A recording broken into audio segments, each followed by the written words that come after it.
안녕하세요. 어른들의 과학입니다. 노화와 죽음의 과학 7편을 시작하겠습니다. 이번 편을 준비하면서 저는 자꾸 한 가지 질문 앞에서 멈춰서곤 했습니다. 만약 늙지도 죽지도 않을 수 있다면 저는 정말 그것을 바랄까요? 처음에는 당연히 그렇다고 생각했습니다. 그런데 죽음을 거부한 생명들을 하나씩 들여다볼수록 그 대답이 조금씩 흔들리더군요. 왜 흔들렸는지는 영상을 끝까지 보시면 아마 저절로 아시게 될 겁니다. 지난 편에서 우리는 자연이 노화를 늦추는 법을 이미 알고 있었다는 것을 봤습니다. 이번 편에서는 늦추는 것을 넘어 아예 죽음을 거부한 듯 보이는 생명들을 만나봅니다. 그들을 다 보고 나면 여러분도 저처럼 한번 자문하게 되실지 모릅니다. 죽지 않는다는 것이 정말 좋기만 한 일일까요?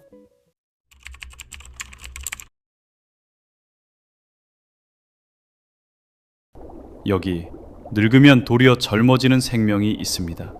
지중해의 따뜻한 바다에 손톱보다도 작은 해파리 한 마리가 떠다닙니다. 이름은 홍해파리입니다. 크기는 겨우 몇 밀리미터에 불과하고 몸이 거의 투명해서 눈에 잘 띄지도 않습니다. 그런데 이 작은 해파리가 생명의 가장 단단한 규칙 하나를 거스릅니다. 모든 생명은 태어나서 자라고 늙고 끝내 죽습니다. 이 화살표는 늘 한 방향으로만 흐릅니다. 아기가 노인으로는 가도 노인이 다시 아기로 돌아오지는 못하죠. 그런데 홍해파리는 바로 그 화살표를 거꾸로 돌립니다. 다 자란 홍해파리가 상처를 입거나 굶주리거나 그저 늙어버리면요. 보통의 생명이라면 그대로 쓰러질 그 순간에 이 해파리는 전혀 다른 길을 택합니다. 자신의 몸을 천천히 허물어 갓 태어났던 어린 시절의 모습으로 되돌아가는 겁니다. 해파리의 생애는 바닥에 붙은 작은 싹 같은 형태에서 시작됩니다. 이 어린 단계를 폴립이라고 부릅니다. 홍해파리는 늙은 몸을 이 폴립으로 되돌린 다음 거기서 다시 새 해파리로 자라납니다. 말하자면 인생을 처음부터 통째로 다시 시작하는 셈이죠. 그리고 이 되감기를 이론적으로는 몇 번이고 반복할 수 있습니다. 우리에게 노화란 한 번 접어들면 되돌릴 수 없는 내리막길입니다. 그런데 이 해파리는 그 내리막의 끝에 이르러 다시 정상으로 천천히 걸어 올라갑니다. 몸속의 노화 시계가 매번 0으로 되돌아가는 셈이죠. 그래서 홍해파리에게는 늙어서 죽는다는 일이 좀처럼 일어나지 않습니다. 사실 이 놀라운 능력을 한동안은 아무도 알아채지 못했습니다. 1990년대 무렵 지중해에서 해파리를 연구하던 학생들이 있었습니다. 이들은 채집한 홍해파리를 수조에 넣고 가만히 지켜보고 있었는데요. 어느 날 진작 늙어 죽었어야 할 해파리들이 수조 안에서 멀쩡히 살아있는 것을 발견합니다. 심지어 몇몇은 늙기는커녕 더 어린 모습으로 되돌아가 있었죠. 처음에는 무언가 착각한 줄로만 알았다고 합니다. 하지만 거듭 확인한 끝에 이것이 이 작은 해파리의 진짜 능력이라는 사실을 받아들이게 됩니다. 이런 일이 대체 어떻게 가능할까요? 비밀은 다 자란 세포가 전혀 다른 종류의 세포로 변신하는 능력에 있습니다. 우리 몸의 세포는 한번 맡은 역할이 정해지면 그 역할을 좀처럼 바꾸지 못합니다. 피부세포가 어느 날 갑자기 근육세포로 변하는 일은 없죠. 그런데 홍해파리의 세포는 이미 정해진 자신의 운명을 지우고 다른 세포로 다시 태어납니다. 과학자들은 이 현상에 변형 분화라는 이름을 붙였습니다. 쉽게 비유하자면 이렇습니다. 다 자란 나비가 어느 날 다시 번데기로 돌아가고 그 번데기가 또 애벌레로 거슬러 오르는 겁니다. 우리 눈에는 도무지 일어날 수 없는 일처럼 보이죠. 홍해파리는 세포 단위에서 바로 그 일을 해냅니다.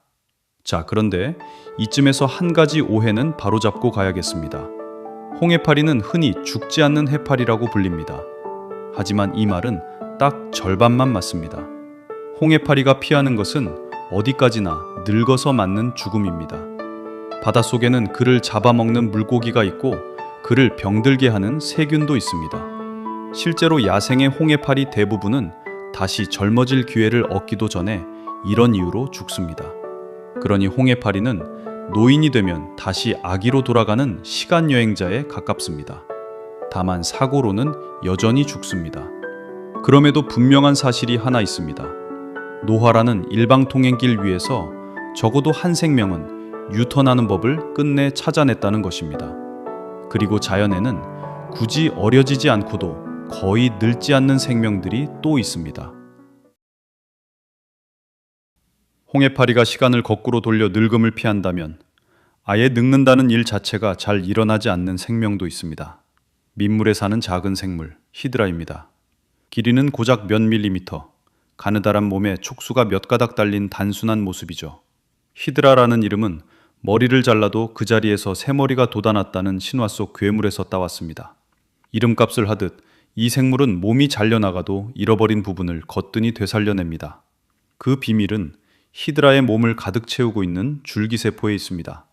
줄기세포란 아직 무엇이 될지 정해지지 않아 어떤 세포로든 새로 만들어질 수 있는 세포입니다.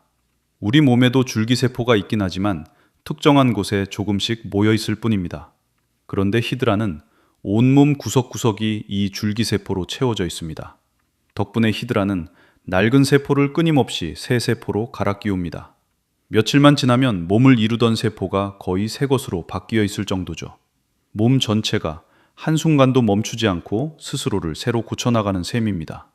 그러니 낡은 부품이 쌓여 고장나는 일, 다시 말해 노화가 좀처럼 끼어들 틈이 없습니다. 이 놀라운 사실을 한 과학자가 끈질긴 관찰로 확인했습니다. 다니엘 마르티네스입니다. 그는 히드라를 무려 4년에 걸쳐 지켜보며 나이가 들수록 더 많이 죽는지를 살폈습니다.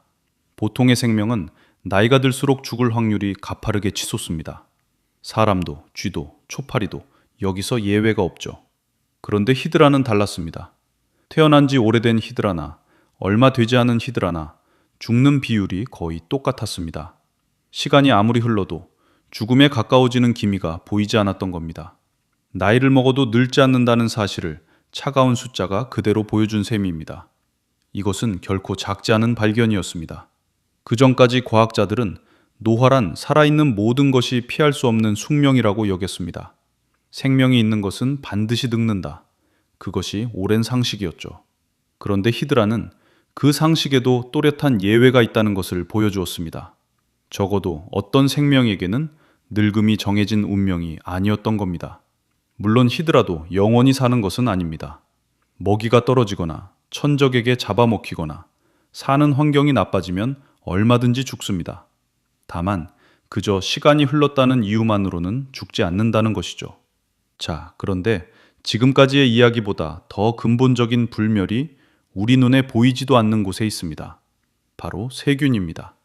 세균은 지금 이 순간에도 우리 몸속과 흙속과 바닷속 어디에나 빽빽이 들어차 있습니다. 이 세균들은 지구의 생명이 처음 나타나던 까마득한 시절부터 한 번도 끊기지 않고 이어져 온 셈입니다. 세균은 늙어 죽는 대신 둘로 갈라지는 길을 택합니다.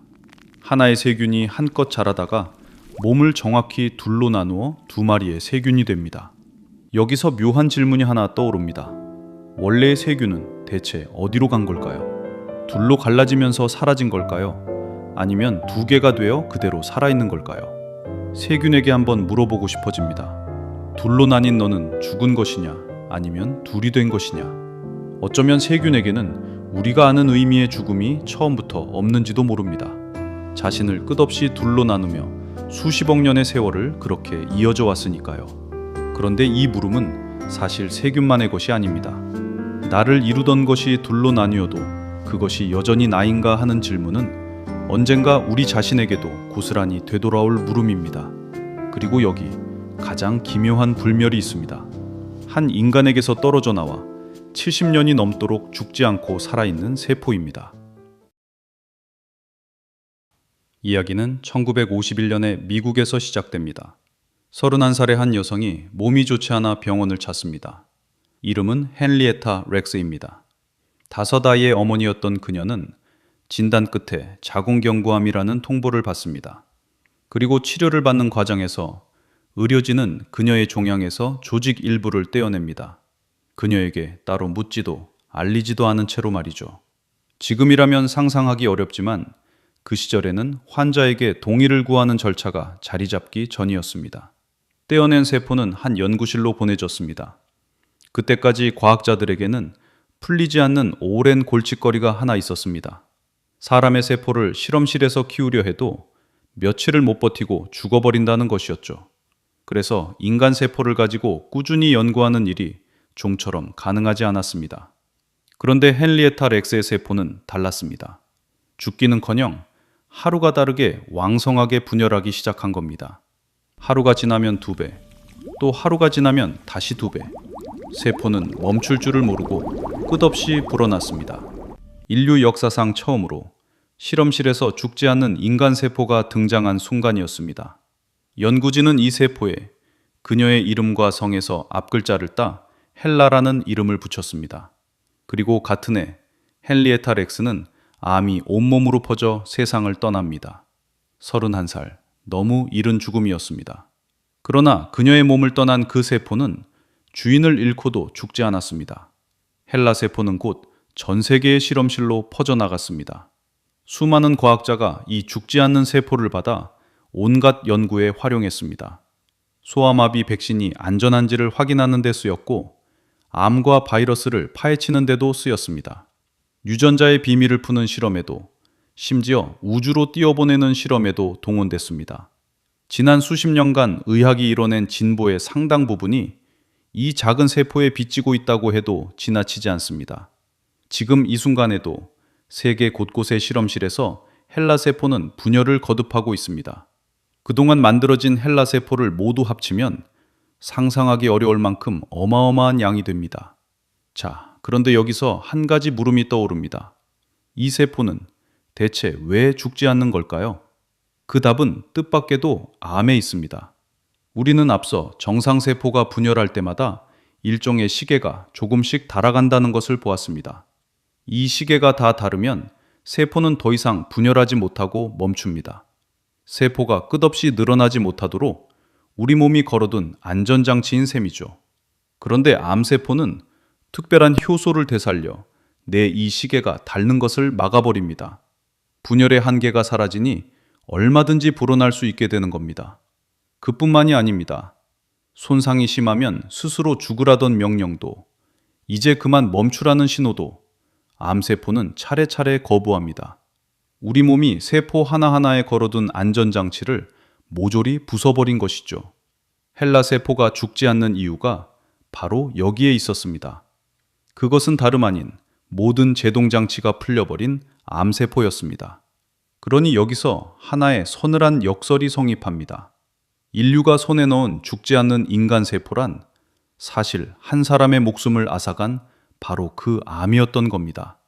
한 사람을 죽인 세포가 죽지 않는 세포가 되어 도리어 수많은 생명을 살린 셈이죠. 그런데 이 이야기에는 오래도록 가려져 있던 그늘이 있습니다. 정작 헨리에타 렉스 본인과 그 가족은 이 모든 일을 한참 동안 알지 못했습니다. 그녀의 세포가 전 세계에서 쓰이고 그것을 사고 파는 거대한 시장이 생겨나는 동안에도 말이죠. 가족이 그 사실을 알게 된 것은 그녀가 떠나고도 수십 년이 흐른 뒤였습니다. 본인의 동의도 없이 떼어낸 세포가 본인도 모르는 사이 인류 전체의 자산이 되어 있었던 겁니다. 게다가 그녀는 차별이 당연하게 여겨지던 시대를 살아간 가난한 흑인 여성이었습니다. 세포는 그토록 값지게 쓰였지만 정작 그 주인과 가족에게 돌아간 몫은 오랫동안 없었습니다. 이 일은 지금도 쉽게 답하기 어려운 질문을 우리에게 남깁니다. 한 사람의 몸에서 나온 것이 본인도 모른 채 모두의 것이 되어도 괜찮은가? 과학의 진보라는 명분은 어디까지 한 개인의 권리에 앞설 수 있는가? 분명한 것은 헬라 세포가 이뤄낸 공헌도 진짜이고 그 과정에서 한 사람이 받지 못한 존중 또한 진짜라는 사실입니다. 한 사람은 세상을 떠났지만 그의 세포는 70년이 넘도록 살아 지금도 분열하고 있습니다. 인류가 지금껏 마주한 가장 기묘한 불멸입니다. 그런데 이 죽지 않는 세포의 이야기를 따라오다 보면 우리가 줄곧 그 곁을 스쳐 지나온 또 하나의 세포가 떠오릅니다. 히드라를 늙지 않게 했던 것도, 우리 몸의 상처를 아물게 하는 것도 따지고 보면 모두 같은 이름의 세포였습니다. 바로 줄기세포입니다.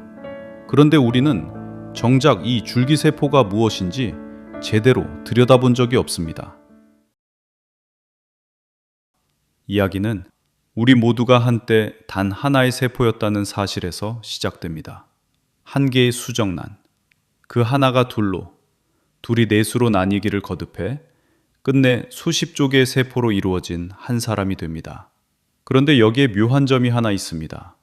그 수십 조개의 세포는 거의 모두 똑같은 유전자를 품고 있습니다. 피부세포든 근육세포든 뇌의 신경세포든 그 안에 든 설계도는 사실상 같다는 뜻입니다. 설계도가 같은데 어떻게 이토록 다른 세포들이 만들어지는 걸까요? 비밀은 같은 설계도에서 어느 페이지를 펼쳐 읽느냐에 있습니다. 우리 몸의 유전자는 한 권의 아주 두꺼운 책과 같습니다. 모든 세포가 똑같은 책을 갖고 있지만 저마다 다른 페이지만 펼쳐 읽는 겁니다.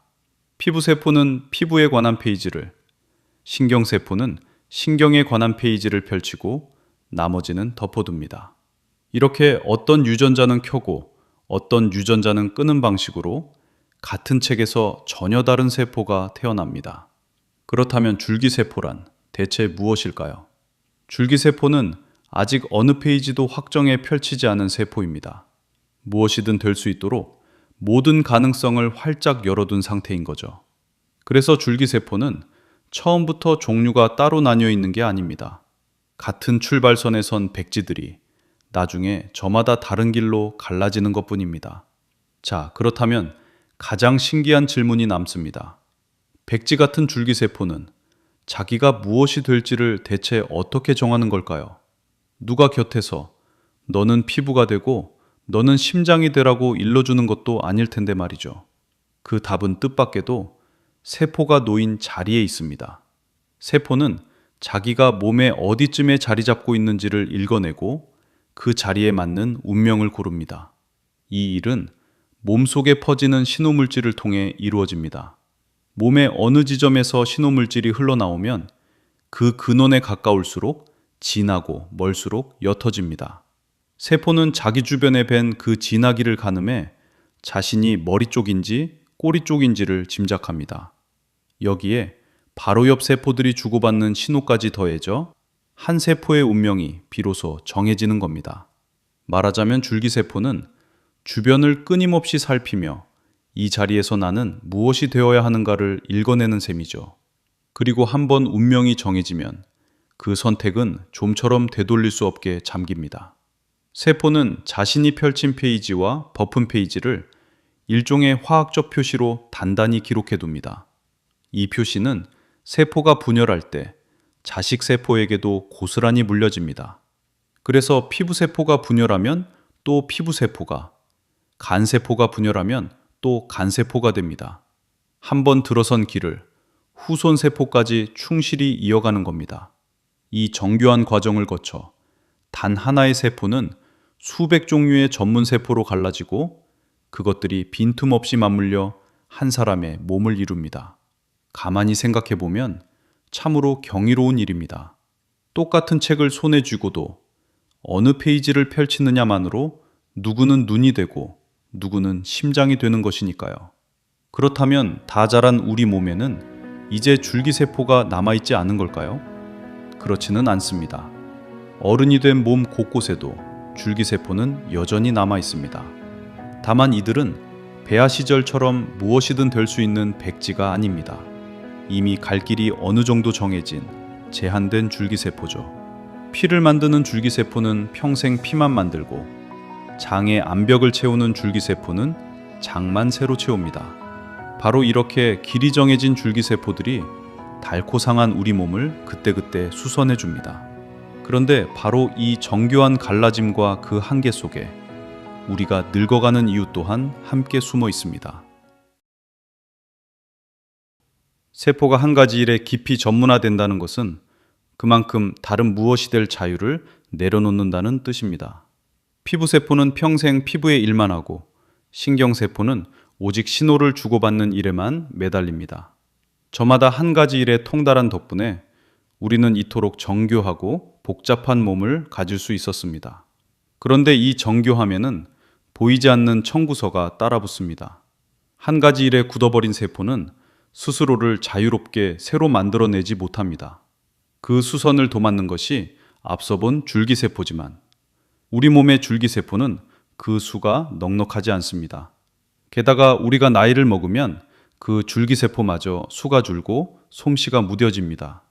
낡고 닳는 속도를 새로 채워넣는 속도가 끝내 따라잡지 못하는 날이 오는 겁니다.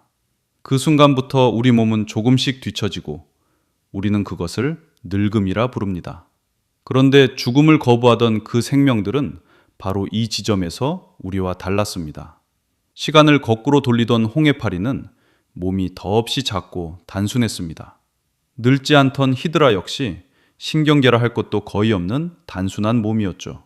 그리고 70년을 죽지 않은 헬라세포는 몸을 이루는 복잡한 협력을 모조리 내던지고 오직 분열하는 일 하나로 되돌아간 세포였습니다. 이들을 한자리에 놓고 보면 묘한 공통점이 드러납니다. 죽음을 거부한 것들은 하나같이 몸이 단순하거나 아니면 복잡한 협력을 포기한 쪽이었습니다. 여기서 자연의 오래된 규칙 하나가 모습을 드러냅니다. 자연은 영생을 가능하게 만들었지만 영생과 복잡함을 같은 손에 쥐어주지는 않았습니다. 하나를 가지려면 다른 하나를 내려놓아야 했던 겁니다. 단순한 몸은 늙지 않는 대신 그 이상으로 정교해지지 못합니다. 복잡한 몸은 정교한 기능과 풍요로운 삶을 누리는 대신 늙음과 죽음을 끌어안아야 합니다. 이 거래의 뿌리를 조금 더 깊이 들여다보면 흥미로운 그림이 펼쳐집니다. 원래 하나의 세포에게 끝없이 불어나는 것은 본능이자 본업이었습니다. 그런데 수많은 세포가 모여 하나의 몸을 이루기로 한 순간 사정이 달라집니다. 저마다 멋대로 불어나서는 정교한 몸이 도무지 유지될 수 없으니까요. 그래서 세포들은 일종의 약속을 맺습니다.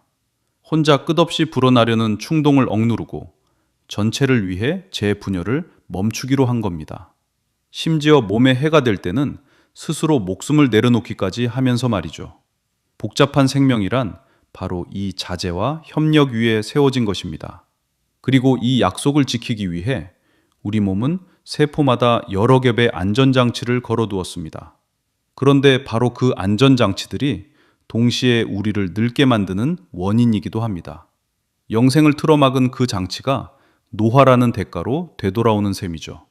반대로 암은 이 오래된 약속을 깨고 혼자 무한히 불어나는 길로 되돌아간 세포입니다.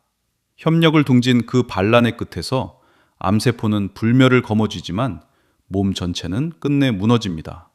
그렇게 보면 우리가 가진 가장 값진 것들이 어쩌면 이 거래의 결과인지도 모릅니다.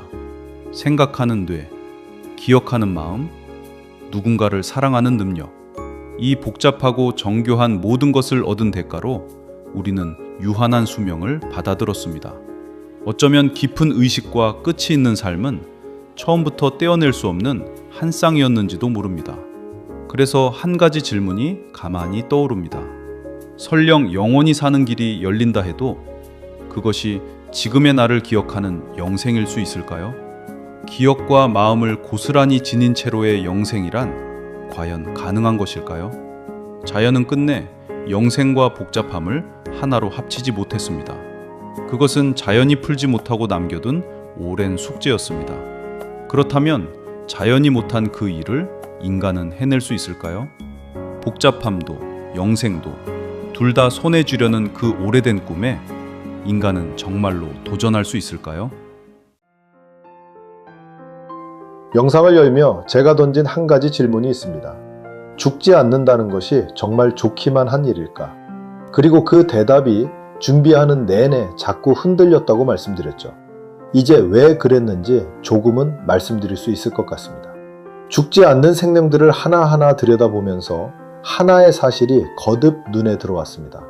그들이 죽음을 비껴갈 수 있었던 건 하나같이 단순해지거나 함께 사는 일을 포기했기 때문이었습니다. 영생은 거저 주어지는 선물이 아니라 무언가를 내려놓고서야 얻는 거래였던 겁니다. 그 무언가가 어쩌면 우리를 우리이게 하는 것들일지도 모릅니다.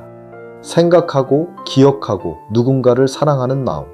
만약 죽지 않기 위해 그것들을 내려놓아야 한다면 그건 더 이상 내가 사는 게 아닐 수도 있겠더군요. 그래서 처음에 그 대답이 그렇게 흔들렸나 봅니다. 이번 편을 만드는 동안 자꾸 떠오르는 생각이 하나 있었습니다. 어쩌면 불멸을 향한 갈망은 본디 인간의 것이 아닐지도 모릅니다. 그것은 생명에 훨씬 더 깊이 새겨진 세포 하나하나의 오래된 충동입니다. 암이란 그 충동이 끝내 터져나온 부작용인지도 모릅니다. 이 생각은 아직 제 안에서 다 여물지 않아서 언젠가 이 여정의 끝에서 다시 한번 꺼내보려 합니다.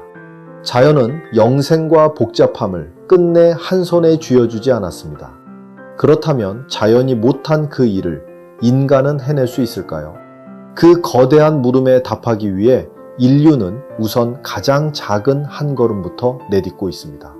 다음 편에서는 노화를 늦추기 위한 인류의 진짜 도전을 만나보겠습니다. 오늘도 끝까지 함께 해주셔서 감사합니다.